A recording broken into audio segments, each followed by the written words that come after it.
Hey guys, thank you for watching the Slat Rock channel. If you're new here, don't forget to subscribe and hit that bell icon to get notified every time we post a new video. And if you've already done so, just make sure that it's still active. Today we present you the 10 largest WWE superstars of the 21st century. Where are they now? Number 10. Chris Masters. When Chris Masters debuted in WWE, his incredible physique and grand entrance quickly earned him the nickname The Masterpiece. Posing like August Rodin's The Thinker, the colossal 6'4", 275-pound star was given a huge push during his initial run, presumably because of Vince McMahon's love of muscly men, before being suspended and later released in November 2007 due to violating the company's wellness policy. Working on the independent scene from 2007 to 2009, Masters would eventually be forgiven and return to the company thanks in part to his friend Randy Orton. Despite clearly developing his skill in the ring while away, this second WWE run didn't go well, with Masters quickly being reduced to lower mid-carder where he would put over other stars. Being drafted to Raw in April 2011, Masters would never actually compete on the Red brand, as he would be showcased solely at house shows and WWE Superstars, where he wrestled his last match in August, unsurprisingly losing to Jack Swagger. After being released, Masters returned to the indie scene with his reputation as a former superstar helping him to receive steady bookings. Mostly working as the muscle for smaller heels, Masters found himself in Impact Wrestling, but parted ways with the company in January 2018.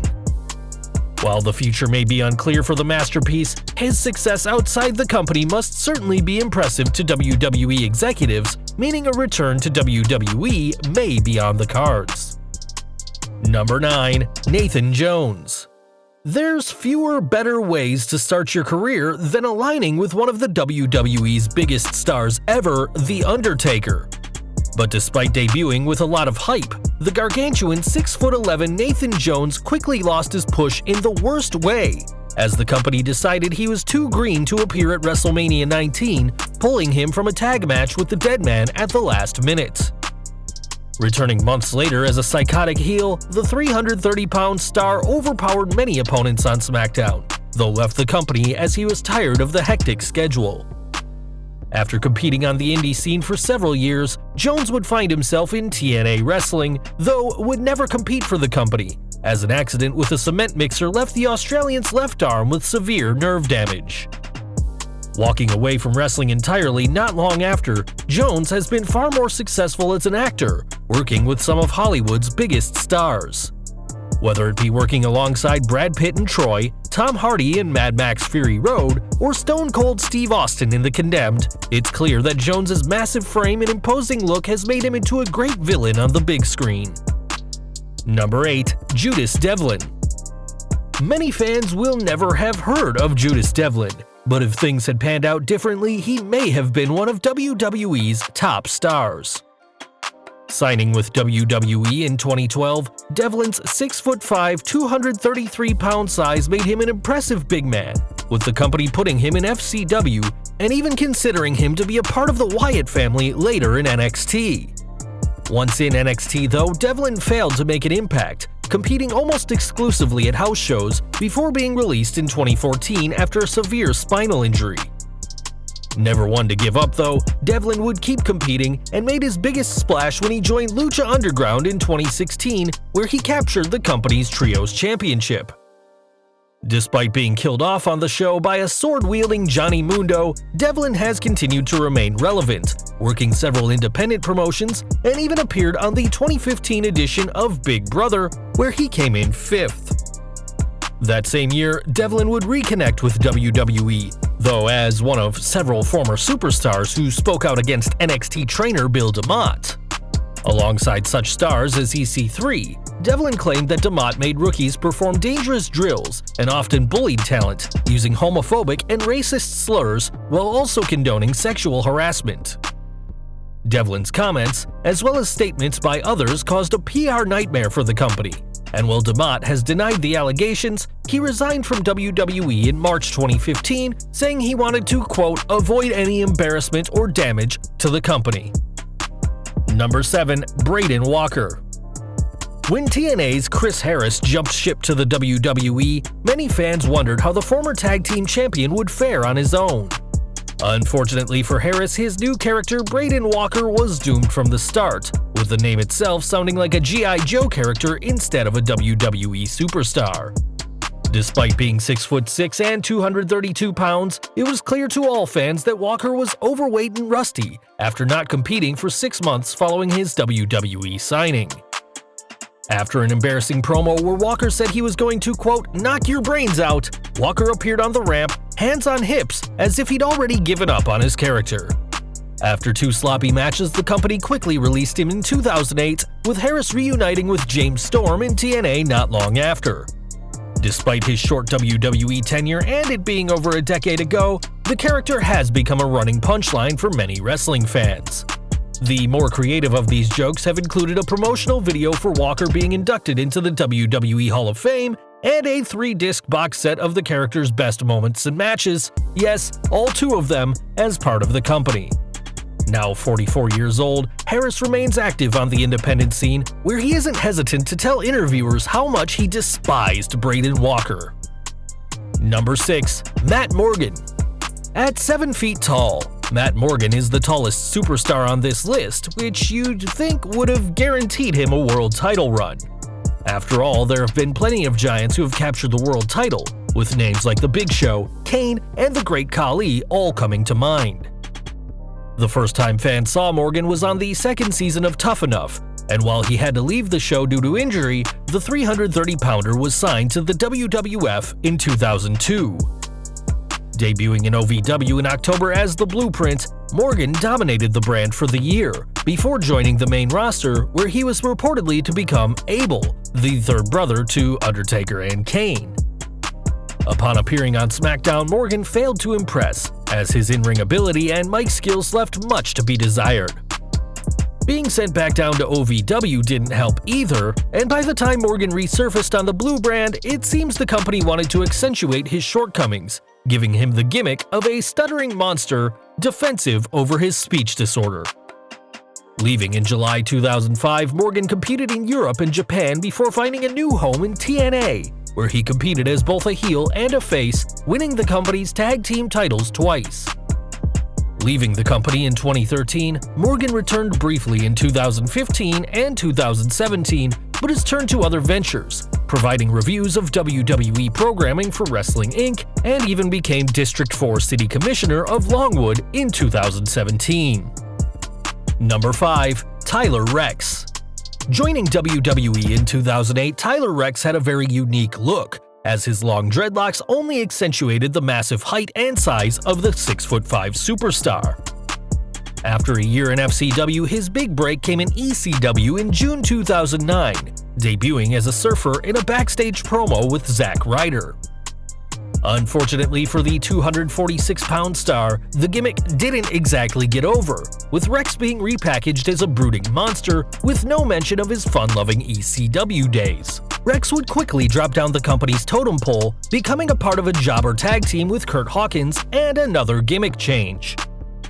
This time, Rex would be a stripper, though the gimmick only lasted a week as the big man asked for his release in August 2012. Rex's relationship with the company wasn't exactly helped by him and Hawkins creating the animated YouTube series Mid-Card Mafia in 2011. As while WWE loves social media now, they didn't appreciate the two trying to get themselves over. Leaving wrestling entirely, Rex founded an internet company called Local Marketing 2.0 and even ran for senator in 2013, though he didn't win. Not being defeated, Rex would later found Body Spartan, a fitness website to help customers lose weight, with Rex proving that there is life for superstars outside of WWE. Number 4. Ezekiel Jackson. When Brian Kendrick shunned his pretty boy babyface ways to become the cocky heel The Brian Kendrick, the future Cruiserweight champion needed some muscle. Enter Ezekiel Jackson, who certainly had plenty of muscle on his 309-pound frame, who helped Kendrick win many matches before the duo were split in April 2009. Now going it alone in ECW, Jackson impressed officials enough to earn himself a push, with the personification of domination being the final ECW champion, later joining the Core and capturing the Intercontinental Championship in 2011.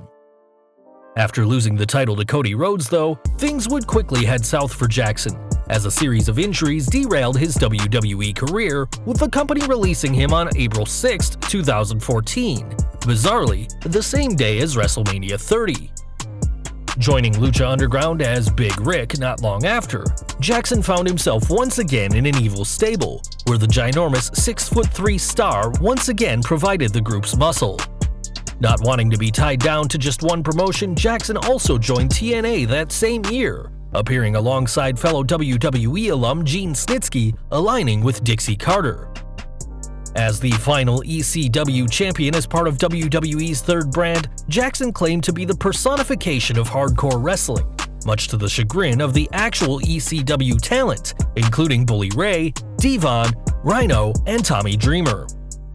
While he may have retired from in-ring competition in October 2015, Jackson still remains a large part of the wrestling community, opening his own promotion, Brickhouse Pro Wrestling, where he works as a trainer for the next generation of stars. Number 3. Vladimir Kozlov. It's no secret that WWE aren't afraid to use being from a different country as a means to get heat, with the Iron Sheik, Bret Hart, and Rusev all being portrayed as anti-American. So when Vladimir Kozlov debuted in WWE, the massive 303-pound Sambo champion was quickly pushed into the main event, competing with then WWE champion Triple H. After losing to the game, though, Kozlov quickly lost all momentum, though he did have an entertaining face run with Santino Marella in 2010, shortly before his release the following year. After parting ways with the company, Kozlov competed for the Inoki Genome Federation before calling it quits with wrestling, retiring from the industry in October 2012. Instead focusing on a career in acting, Kozlov has appeared in several shows in Russia and the Ukraine, as well as appearing in hit US series including Burn Notice and The Wire. The Russian's huge 6'6" frame also made him the perfect candidate to be a stuntman for Fast and Furious 6, with his work in John Wick 2 cementing the former tag team champion as a bona fide actor. Perhaps wanting to give opportunities to other stars, Kozlov took a step behind the camera, forming Quasar Entertainment in 2014, a full-service production company where he serves as vice president.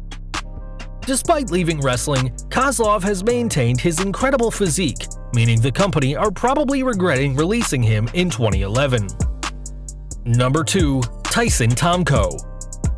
Tyson Tomko is probably most fondly remembered as being the enforcer of Christian and Trish Stratus, and standing at an imposing 6'7", it was clear why Captain Charisma picked him. But before he was helping the Canadians out, Tomko joined WWE in 2002, working primarily as the Monster Heel bodyguard until his release in 2006. After going his own way, Tomko would travel to Japan, working for New Japan, where he captured the IWGP Tag Team titles on 2 occasions. Reuniting with Christian in TNA around the same time, Tomko would shockingly sign a contract to return to WWE in November 2008, with the 292-pounder hoping to be the center of attention instead of just the heavy. Working a dark match against Paul Burchill as a face in December, things were looking good for Tomko before a tear in his back left him on the shelf, as the company released him in March 2009 without ever reappearing on WWE TV. This clearly didn't help Tomko physically or mentally, as problems with substance abuse derailed his career more, and getting caught for robbery forced him to check into rehab. Cleaning himself up, Tomko returned to the independent circuit, making a handful of appearances before retiring in 2016. Marrying his bodybuilder wife Bethany, Tomko is a changed man, and now works as a motivational speaker, hoping to inspire thousands of people to avoid the same mistakes he made. Number 1. Gene Snitsky. WWE have never been the best when it comes to dealing with pregnancies, but their absolute worst moment may have been when Gene Snitsky debuted on Monday Night Raw. After shoving Kane into a pregnant Lita, the former women's champion suffered a miscarriage, and while it was all just a storyline, it didn't make things any easier to watch.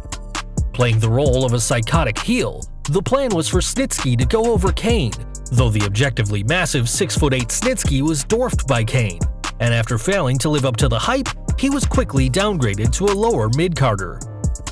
After being released by WWE, Snitsky would compete on the Indies, even joining TNA in 2014. After leaving the company, though, it seems the 307-pound monster of a man fancied a change, becoming the pitchman for TriStar Products, where he demonstrated the company's pressure cooker. Outside of advertisements, Snitsky has also taken up several acting roles, appearing as a criminal on ABC Primetime's What Would You Do, and even playing a part in a 2014 Power Rangers fan film. After working on the Indies for a decade, Snitsky announced his retirement from wrestling in June 2018, and now seems more content, balancing acting with his own life, where he's able to perform death-defying stunts without having to take bumps. Well guys, that's our list. Who are you wondering where they've disappeared to? Drop us a comment below and let us know. If you like this video, don't forget to check out our previous video, 14 Things You Never Knew About a WWE Contract. Also check out our other high-rated videos by clicking at the upper right-hand corner or down in the description field. If you did like this video, don't forget to hit that thumbs up button, hit that subscribe button, and the bell icon so you don't miss a single video. You can follow us on Facebook and Twitter, and as always, thank you for watching.